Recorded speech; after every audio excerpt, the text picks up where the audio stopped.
মা আমাকে পিঠে করে দেবে? অবশ্যই দেবো বাবা তোমাকে পিঠে করে।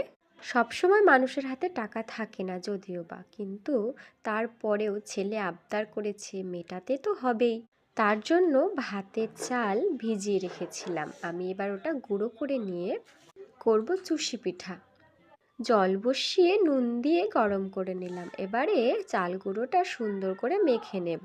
ছাদে গিয়েছিলাম চুষি কাটার জন্য। এবারে চুষি যখন কাটছি তখন দেখছি একটা কাক সামনে বসে আছে, আর ও খেতে চাইছে খাবারটা। এবারে ছোট ছোট করে চুষিগুলো কেটে নেব। ছাদে বেশ কয়েকদিন আগেই ফুল গাছ বসিয়েছিলাম, ফুলগুলো খুব সুন্দর হয়েছে। এবারে ঘরে থাকা দুধ, সেই দুধ দিয়েই আজকে করব চুষি পিঠা। দুধটা বসিয়ে দিয়ে দিলাম চিনি আর এলাচ, সুন্দর করে নেড়ে চেড়ে যেই ফুটে উঠেছে তখনই দিয়ে দেব চুষি কাটাগুলো। সুন্দর করে ফুটে গেলেই রেডি হয়ে যাবে আমাদের চুষি পিঠা। তবে আমার ছেলে কিন্তু বেশ ভালোই খেয়েছে।